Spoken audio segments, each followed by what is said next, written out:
When we read the Bible, we tend to see the characters in terms of good guys and bad guys. That's natural because that's how good stories go.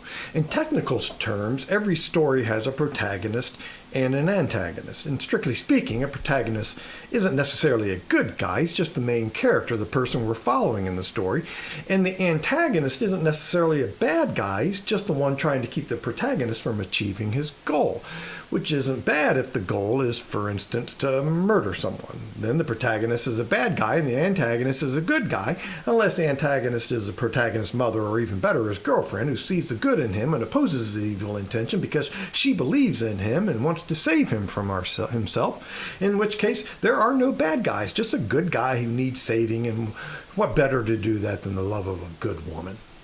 But yeah, that's all complicated and mushy and darn near Hallmark material, and who needs that? We like our stories clean, simple, and straightforward, with the protagonist a good guy and the antagonist a bad guy. I mean, even the word sounds bad. Calling someone antagonistic is not a compliment, right?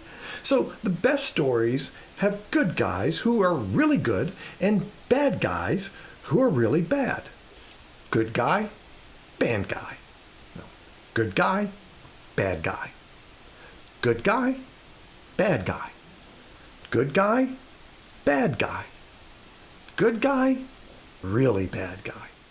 And that's how the best stories go. So it's no wonder that we find the same thing in the Bible, right? I mean, we'd expect the best book to have the best stories. And so when we got to Sunday school as kids, all the stories had good guys who were really good and bad guys who were really bad. Adam and Eve and the serpent. Moses and Pharaoh.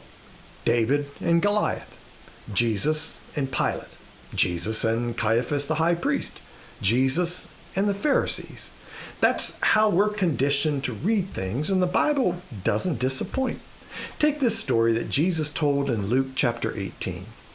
2 men went up to the temple to pray, one a Pharisee and the other a tax collector.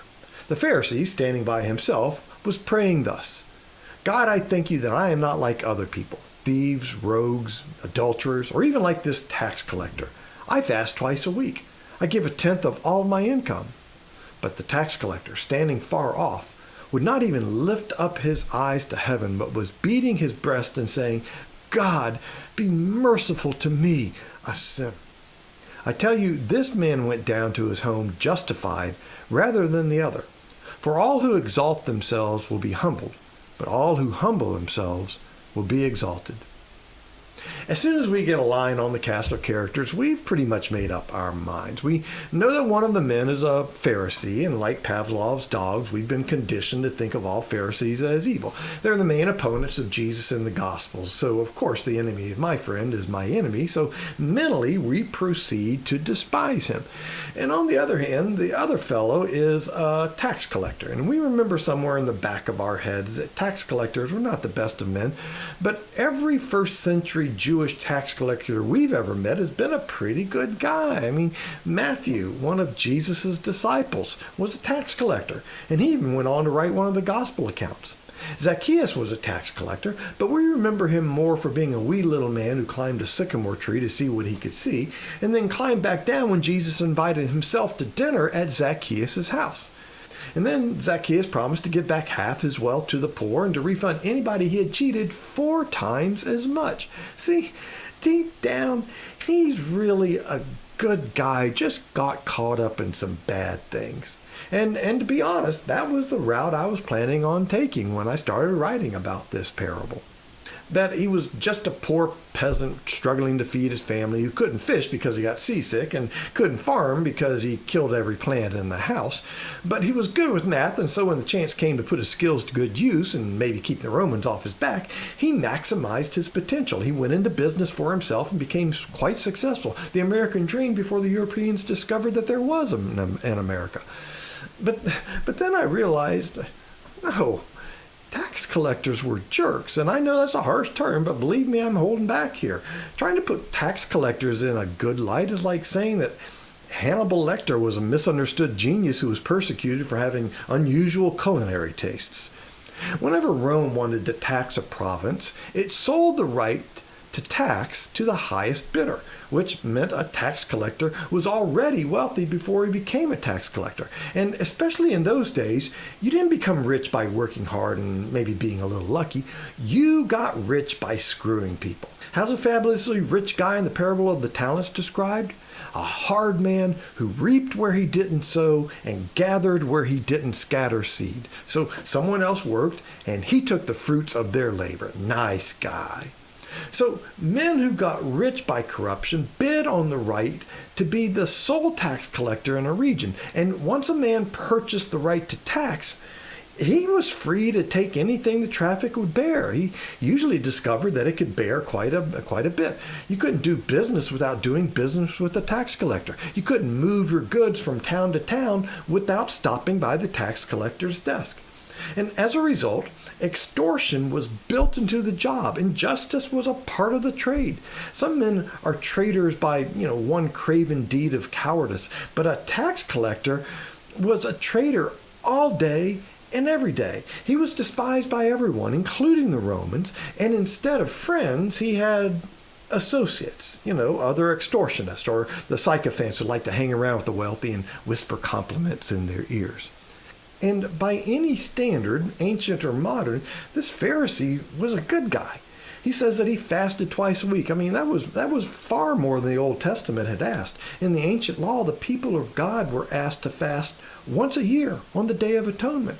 But in his devotion to God, this man denied himself food twice a week, which you may think is more weird than good, but commitment and dedication are generally good things, and truth be told, it wouldn't hurt most of us to skip a few meals. But he also says that he gave a tithe of all that he took, which is pretty generous. And if it were as common as we sometimes make it to be, I doubt he would have been bringing it up in his prayers. This Pharisee was deeply earnest about his faith. You had to be serious about it to make yourself as uncomfortable as he made himself.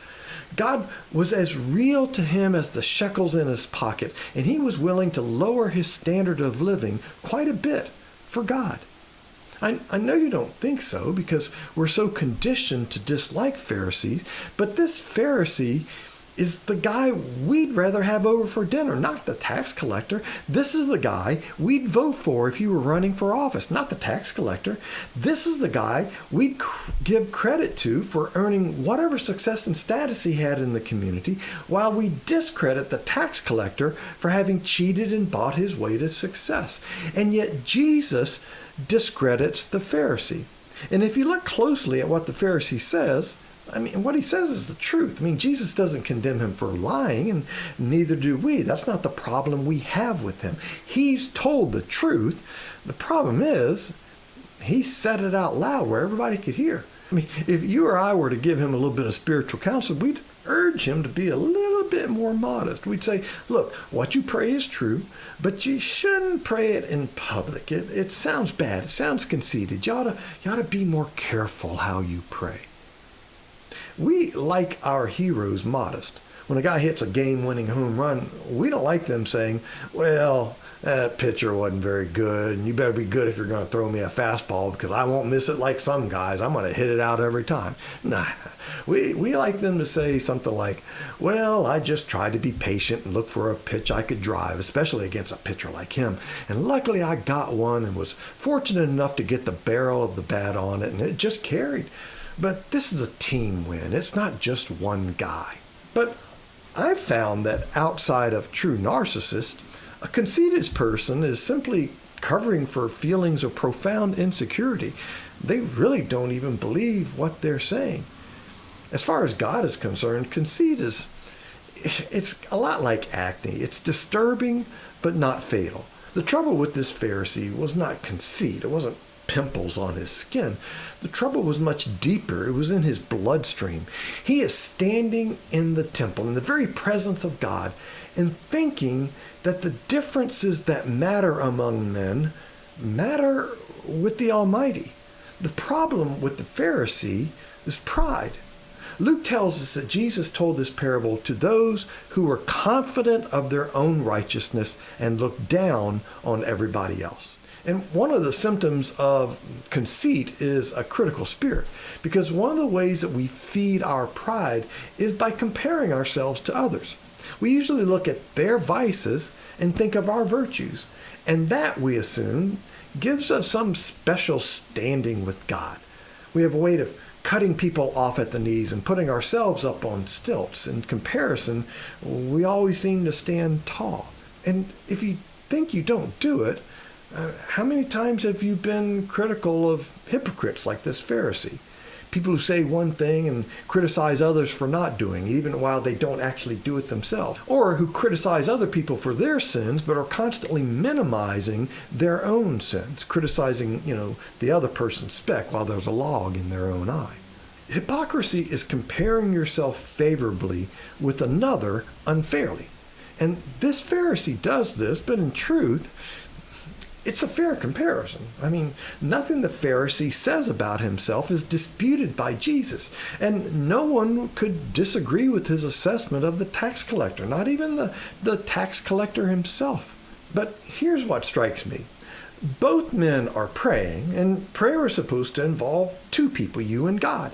But the Pharisee brings in other people, and specifically, he brings in this tax collector. While he should be focusing on God, he's got one eye open, looking at this tax collector way off on the other side of the room. This Pharisee was in the presence of God, and in the presence of God, he thought that the distinctions that mattered among men mattered with the Almighty. In the presence of God, he had a good eye on himself, a bad eye on his neighbor, and no eye on God. Here was a man with benefits. He had a knowledge of the scriptures. He had been brought up in a good environment. His religious life had contributed positively to his character. But he took those things for granted. He thought that the good things given to him made him a creature of special merit and put him in special standing before God. He looks over at the tax collector and he sees these wide gaps. There's a physical gap, right? The tax collector is standing far off. But he also sees this moral gap. And the Pharisee is a much more devout, moral, religious person than the tax collector. He's the type of person who looks like they belong in a temple, as opposed to the tax collector who knows he doesn't belong. And make no mistake about it, the gaps are real. They aren't made up. They aren't just in each other's heads. But in taking his eyes off God, the Pharisee no longer has to gaze upon the gap between him and his righteousness and God's righteousness. And that gap is huge. So huge as to render the gap between the Pharisee and the tax collector as meaningless. Have you seen the images that have been published from the Webb telescope? What look like stars in these pictures are actually galaxies. And they say these galaxies are 13 billion light years away. If you were to put our solar system in one of these pictures, our sun wouldn't even be bright enough to show up. But if it did, the distance between Earth and our sun, or anything else in our solar system, would disappear into insignificance. And that's what the Pharisee fails to see. As far as he's concerned, he's the brightest thing in his solar system. And he may very well be right. But if he kept his eyes on God, he'd know that it doesn't make any difference at all. There's a scene in Steven Spielberg's 2012 movie, Lincoln, that I wanted to show you, but I can't seem to get it past YouTube copyright restrictions. Even though I pulled the clip off YouTube, when I try to post it, the video gets blocked. And I'm not trying to violate copyright law. The church actually has a license that for an annual fee allows us to show short clips of movies in worship, but that's meaningless in the YouTube universe. So I'm just going to have to describe it to you for now, and I'll put a link in the description if you'd like to see the full clip on YouTube, which keeps blocking me if I post that clip on YouTube. Anyway, it's late at night and Lincoln's at the telegraph office with two telegraph operators. Upon finding that one of the operators is an engineer, Lincoln asks if he's familiar with Euclid's laws and common notations. He then explains, Euclid's first common notion is this: things which are equal to the same thing are equal to each other. That's a rule of mathematical reason. It's true because it works. Has done and always will do. In his book, Euclid says that this is self-evident. There it is, even in that 2,000-year-old book of mechanical law. It is a self-evident truth. Things which are equal to the same thing are equal to each other. We begin with equality. That's the origin, isn't it? That balance, that fairness, that's justice. The Pharisee saw that he was a child of the living God, made in the image and likeness of God, and deeply beloved by God. And he was right. He was absolutely right. And the tax collector saw that in the Pharisee as well, if he were to look upon him, which apparently he didn't or wouldn't or couldn't. He was too busy praying to God, and the Pharisee wasn't in his line of vision. It was just the tax collector and God, and the gap between, the huge gap, the infinite gap that makes 13 billion light years seem paper thin. And looking at the gap, the tax collector saw how small and insignificant he was, and how large was his corruption. And he cried out, "Have mercy on me, a sinner." He called himself a sinner. And he was right. He was absolutely right. And the Pharisee saw that in him as well. They were both right. And they were both wrong. For the Pharisee was a sinner too. The gap between him and God, immense. And the tax collector, he too was a child of God, made in the image and likeness of God and deeply beloved by him. They were both sinners, and they were both made in the image and likeness of God and deeply beloved by God. And the gap between them, the distance, the difference, well, two things that are equal to the same thing are equal to each other. That's a self-evident truth.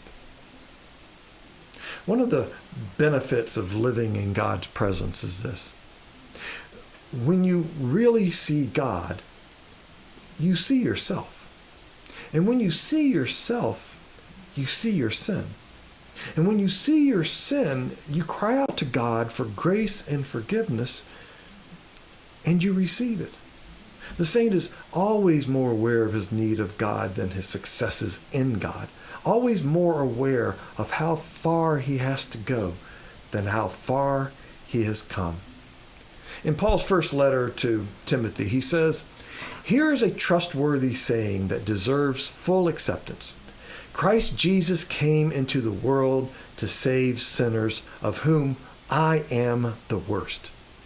Did you notice the verb? It's not "I was the worst" back there on the Damascus Road when I was killing Christians and persecuting the church, but I am the worst of sinners. Now that I have preached the gospel across the empire, now that I have established churches in the major cities, now that I have suffered persecution for God, I am the worst of sinners. And why does he say this? Because a verse later he says, "Now to the King, eternal, immortal, invisible, the only God, be honor and glory forever and ever." If you live in the presence of God and live in the light of his holiness, you will see your sin. And when you see your sin, you will see your need for forgiveness, and you cry out to God for God to cleanse you. You never outgrow your need for grace or forgiveness. The more you know of God's light, the more you see of your own shadow. And the more you become aware of your need of God's grace, and the more often you cry out for God's cleansing and grace, the more you realize how much grace God gives you. Oh, Father, give us the humility which realizes its ignorance, admits its mistakes, recognizes its need, welcomes advice, and accepts rebuke. Help us always to praise rather than criticize, to sympathize rather than to discourage, to build rather than to destroy, and to think of people at their best rather than at their worst. This we ask in your Son's name. Amen.